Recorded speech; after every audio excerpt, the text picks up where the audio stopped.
Halo teman-teman, kembali lagi bersama Palma Anjas, channel yang akan menghibur kalian semua dengan menghadirkan alur cerita film-film unfaedah. Kesempatan kali ini saya akan membahas sebuah film yang berjudul Escape from Pretoria.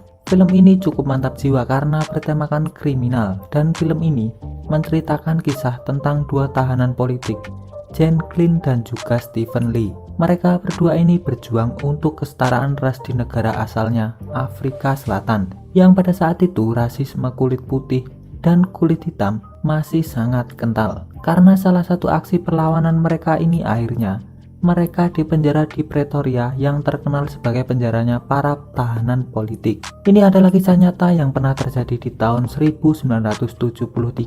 Jane Glynn sendiri diperankan sama aktor Daniel Radcliffe. Ia ini merupakan orang dari keluarga terpandang dan ia juga berpendidikan.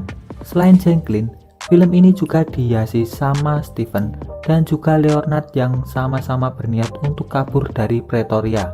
Mereka bertiga nantinya bakal merencanakan banyak hal, termasuk kabur dengan kunci yang mereka buat dari kayu. Tapi sebelum masuk ke isi ceritanya, saya tak bosan-bosan mengingatkan kalau ini adalah konten full spoiler. Jadi untuk kalian semua yang belum nonton filmnya, saya sangat menyarankan untuk kalian menonton filmnya terlebih dahulu. Karena bagaimanapun pengalaman menonton film secara utuh akan jauh lebih baik. Tanpa berlama-lama langsung saja kita masuk ke isi ceritanya.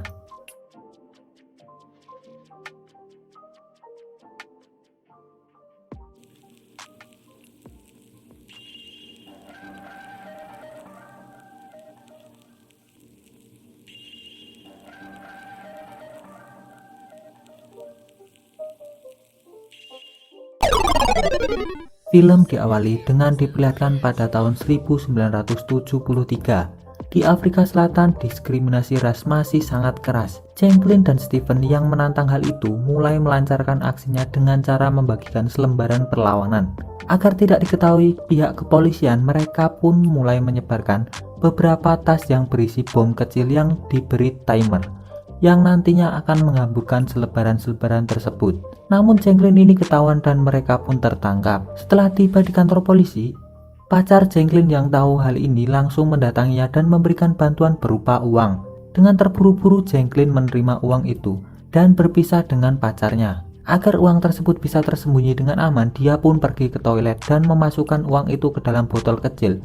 Dan setelah itu ia pun memasukkannya ke dalam lubang bagian belakang. Beberapa hari kemudian persidangan Jane Glynn pun dimulai. Dengan barang bukti berupa mesin tik yang banyak banget, hakim di sini menganggap mereka sebagai teroris dan memberikan hukuman yang berat banget, 12 tahun untuk Jane Glynn karena merakit bom untuk selebaran tadi. Sedangkan Stephen selama 8 tahun sebagai kaki tangannya. Tentu saja keputusan hakim ini membuat para peserta sidang langsung berdiri dan gak terima. Namun apa boleh buat, hakim sudah memutuskan. Dari sini mereka pun dibawa menuju penjara Pretoria. Sesampainya di penjara tersebut, mereka langsung disambut kepala sipir yang menjelaskan beberapa aturan yang harus ditaati. Di antaranya tidak boleh ada pena, radio, dan surat kabar. Selama perjalanan ke selnya, Jane Glynn pun memperhatikan setiap detail penjara. Dari mulai gerbang dengan model hidrolik, kunci yang digunakan untuk setiap gerbang, sampai para penjaga dengan senjatanya. Perjalanan Jane Glynn yang singkat ini berhenti di ruangan penjara nomor 17 dengan Stephen di ruangan sebelahnya. Untuk meyakinkan hal ini, mereka pun saling memukul tembok dan memberi isyarat. Hari pertama di penjara Pretoria, semua tahanan dikeluarkan dan berbaris untuk menuju kantin. Sesampainya di kantin, Jane Glynn yang masih orang baru cukup kebingungan harus duduk di sebelah mana. Karena di sana banyak banget pandangan yang cukup seram. Entah mau ngebunuh atau mau memperkosa, karena sudah pasti para tahanan di sana haus akan lubang duniawi. Untungnya dia bertemu dengan salah satu tahanan bernama Dennis. Dia ini adalah tahanan politik yang telah 4 kali divonis seumur hidup. Mereka pun duduk bersama dan berbincang mengenai masa hukuman mereka. Setelah perkenalan itu, dan Dennis mengajak mereka untuk berkeliling penjara. Di sini Dennis banyak menjelaskan detail penjara Pretoria. Penjara yang satu ini memiliki tembok yang setinggi 20 kaki dan lampu sorot yang digunakan untuk pengawasan. Selain lampu sorot, penjara ini juga punya penjaga yang selalu siap menembak siapapun yang mencoba kabur.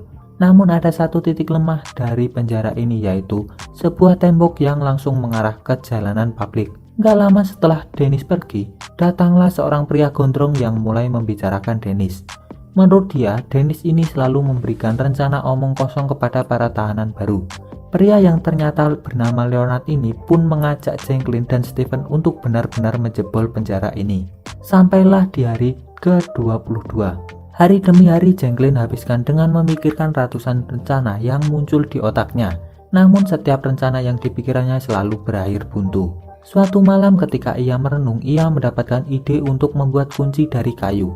Dan ia pun langsung mengamati lekukan-lekukan kunci yang ada di selnya, serta mengukur kedalaman lubang kunci tersebut. Keesokan harinya saat mandi, Jacqueline pun menyampaikan ide tersebut kepada Leonard dan juga Stephen.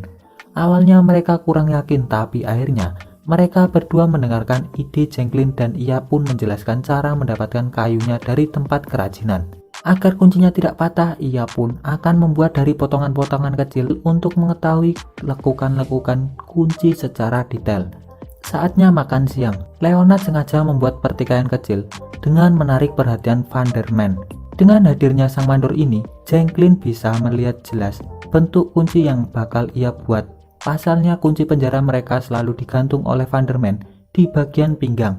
Sejak kejadian di kantin itu, Jacqueline selalu mencoba mencuri-curi kesempatan untuk mengamati lebih detail dari bentuk kunci yang ia akan buat. Seperti saat berolahraga, ataupun di kesempatan lain yang memungkinkan ia untuk melihat jelas bentuk kunci tersebut. Tak berasa, hari sudah ke-74. Saat ini, Jacqueline bekerja di tempat kerajinan kayu dengan peralatan yang lengkap. Tentu saja membuat kunci bukanlah hal yang gak mungkin, dan Jacqueline pun memanfaatkan ini setiap harinya.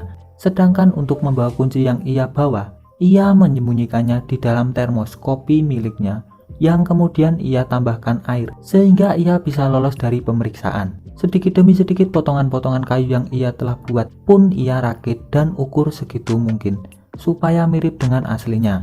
Sampai suatu malam kunci tersebut siap untuk diuji. Di bagian ini, Jacqueline dengan hati-hati mulai mencoba membuka pintu dan benar saja, pintu itu pun terbuka. Ia pun sangat senang dan bahagia sampai ia sadar kalau selnya dia ternyata dilapisi dua pintu. Sialnya pintu kedua ini cuma bisa dibuka dari luar. Tak ada cara lain selain kembali membuat duplikat kunci untuk membuka pintu yang kedua ini. Dan hal ini Jacqueline lakukan sama persis seperti pembuatan kunci pertama di setiap kesempatan. Ia pun mulai mengamati detail kunci dan menggambarnya, dan singkat cerita, Jacqueline pun berhasil membuat duplikat untuk kunci yang kedua. Di hari ke-100 para tahanan membersihkan dan mengepel di luar sel. Kesempatan ini Jacqueline gunakan untuk mengetes kunci yang udah ia buat. Kunci kayu tersebut berhasil mengunci pintu, tapi pas saat dibuka lagi, kunci tersebut justru patah dan nyangkut di dalam. Jacqueline dengan segala usahanya berusaha mengeluarkan potongan-potongan kayu dari lubang kunci tersebut. Namun masalahnya pintu tersebut, kuncinya masih nongol keluar. Saat Vanderman datang untuk mengunci setiap sel, ia pun sempat heran sebentar, karena ia melihat kunci pintu di sel Jacqueline menonjol keluar. Namun untungnya ia tidak terlalu mempermasalahkan hal itu, dan Jacqueline bisa lega. Masalah selanjutnya adalah bagaimana cara mereka membuka pintu yang kedua dari dalam, sedangkan lubangnya berada di luar. Di sela-sela waktu bersih-bersih, Leonard pun mulai memberikan ide dengan menggunakan sapu melewati jendela. Namun Jacqueline menjelaskan itu percuma jika hanya kunci saja yang bisa masuk tanpa bisa memutarnya. Obrolan yang intens ini hampir saja ketahuan oleh Vandermeer. Namun mereka dengan sigapnya langsung berpura-pura membersihkan kamar Jacqueline. Seperti biasanya Jacqueline kembali bekerja di ruangan kerajinan. Di sini ia mendapatkan ide bagaimana cara memutarkan kunci. Akhirnya ia pun membuat sebuah alat yang bisa disambungkan ke tongkat sapu dan nantinya bisa digunakan untuk memutarkan kunci.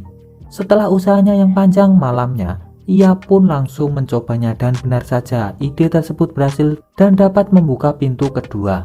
Hal ini tidak berlangsung lama karena seorang penjaga yang berada di belakang kamar Jacqueline ternyata bisa melihat jelas apa yang Jacqueline lakukan. Ia pun kemudian langsung bergegas menarik keluar kunci tersebut. Karena panik ia pun menjatuhkan kuncinya. Jacqueline langsung bertindak cepat dan menempelkan permen karet ke tongkatnya, dan dengan susah payah, akhirnya ia pun dapat meraih kunci tersebut. Keesokan harinya di jam makan, dia pun merayakan keberhasilannya bersama Steven dan Leonard, tetapi perjuangan mereka yang sebenarnya baru saja dimulai. Di hari selanjutnya, saat mereka membersihkan toilet tahanan, rencana kabur mereka ini ternyata sudah didengar oleh beberapa tahanan lainnya. Mereka di sini juga ingin ikut, namun mereka meminta waktu untuk bersiap-siap. Leonard yang mendengar ini langsung berbicara kalau dia tidak mau berlama-lama lagi di Pretoria karena dia udah ditahan selama 20 tahun. Perdebatan pun semakin panas, namun Dennis datang dan langsung melerai mereka. Rutinitas yang terjadi di penjara membuat Jacqueline bisa melihat titik lemah dari Pretoria. Salah satu hal yang dilakukan Jacqueline adalah berkomunikasi dengan tahanan yang memiliki akses seperti Kit Chan. Kit Chan ini kebetulan punya akses ke lemari film yang berada di tangga. Jacqueline meminta agar Kit Chan menyimpan semua kunci gerbang yang ia telah buat dan membiarkan pintu tersebut tidak terkunci. Selain Kit Chan, ada satu lagi yaitu Portal. Dia ini tahanan kulit hitam yang sehari-harinya menjadi tukang bersih-bersih. Jacqueline di sini meminta bantuannya untuk tidak membuang baju-baju bekas tahanan yang masih baru masuk agar nantinya bisa digunakan untuk kabur. Di hari ke-296, Leonard, Jacqueline, dua orang yang pertama keluar dari sel mereka. Di tengah bunyinya musik yang diputar sipir, mereka pun berjalan menyelip untuk mengatasi kunci-kunci yang mereka buat. Untungnya sipir nggak mendengar suara gerbang ketika kuncinya diputar. Dan ketika si sipir ini berkeliling, mereka pun langsung kembali dan masuk ke dalam lemari film. Dengan susah payah, Leonard pun menarik kertas yang mereka letakkan di pintu supaya nggak terbuka. Saat dirasa aman, mereka berdua lanjut mengatasi kunci mereka ke pintu selanjutnya. Dan ketika mereka mencoba membuka pintu selanjutnya, belum sempat terbuka tiba-tiba mereka mendengar kalau sipir tadi menuju ke arah mereka. Akhirnya dari sini mereka bergegas kembali dan mulai mengunci semua pintu gerbang yang tadi sempat dibuka, dan kemudian langsung pergi ke lemari film. Setelah si sipir lewat, mereka pun langsung balik lagi ke kamar masing-masing. Sialnya karena begadang, Jacqueline jadi kesiangan, karena itu dia pun langsung diberi hukuman. Dengan gak dikasih makan siang. Gak cuma itu, Jacqueline juga diteriaki sama kepala sipir karena membela orang kulit hitam dan langsung disuruh keluar sel. Ternyata satu lorong sedang diadakan razia dadakan. Nasib yang lebih buruk hampir saja menimpa Jacqueline. Di saat razia, si kepala sipir menemukan kepala kunci yang ia buat dari kayu. Untungnya Jacqueline bisa berkelit dan dia bilang kalau itu adalah sandaran buat foto keluarganya. Kepala sipir juga menemukan tongkat sapu yang ia gunakan untuk membuka pintu, tapi dia terlalu polos dan nggak terlalu memperhatikan sapu tersebut. Setelah kejadian ini, Jacqueline jadi makin waspada dan menyembunyikan kunci yang tersebar di seluruh penjuru penjara. Selain kunci, dia juga mulai menyimpan beberapa baju yang telah ia dapatkan dari Putlock. Hari ke-404, Jacqueline di sini mulai membiarkan giginya sakit. Setelah diperiksa sesuai dugaannya, ia pun disuruh ke klinik untuk mencabut gigi. Momen ini ia manfaatkan untuk menganalisa pintu terakhir yang digerakkan secara hidrolik. Dan dia pun jadi tahu kalau pintu ini hanya bisa dibuka lewat ruangan yang gak jauh dari pintu tersebut. Terlepas dari rencana mereka yang udah hampir 100%, Jacqueline tetap masih mengajak kubu Dennis untuk ikut kabur.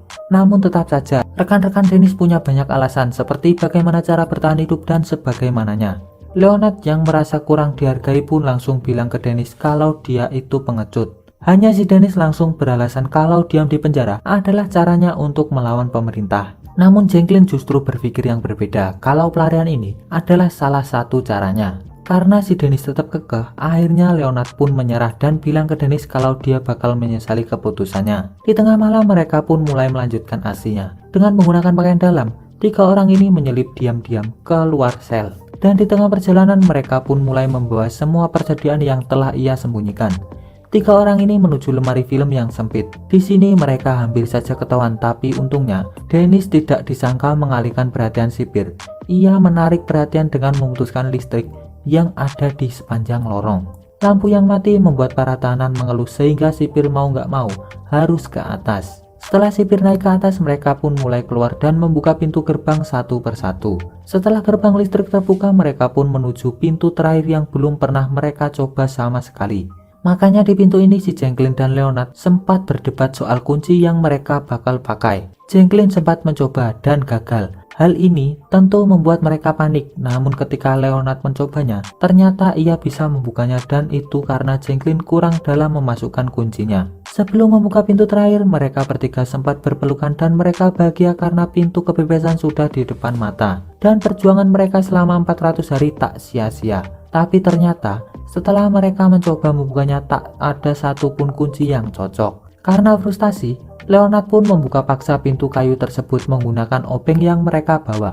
Suara pukulan tersebut bisa saja didengar sampai koridor dan tentu saja bahaya banget. Namun karena udah di posisi ini, mereka bertiga pun rela mempertaruhkan semuanya. Dan untungnya pintu ini pun bisa dibuka dan mereka perlahan-lahan berjalan keluar. Setibanya di jalan umum, mereka pun langsung mencari taksi dan membayarnya dengan uang yang diberikan oleh pacar Jacqueline di awal sebelumnya. Dia masuk penjara. Dari sini mereka pun mulai sumringah dan emosional karena benar-benar telah berhasil.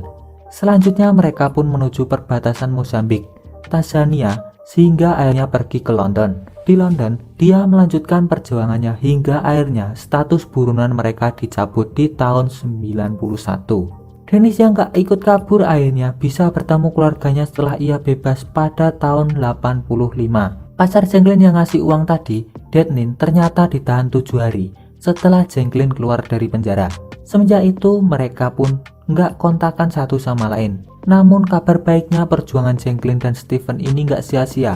Di tahun 92, praktek apartheid di Afrika Selatan dihapuskan.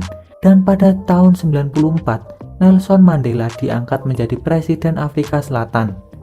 Dan film pun selesai. Ending. Tapi menurut saya dari segi cerita film ini sangat mantap jiwa. Hanya saja saya sendiri tidak main dalam film ini sehingga kurang sempurna. Anjing ngomong apa asu. Terakhir, kira-kira menurut kalian pelajaran apa yang bisa diambil dari cerita film ini? Pesan saya hanya satu, yaitu jangan goblok. Terima kasih sudah menonton video ini dan sampai jumpa di video berikutnya. Bye bye.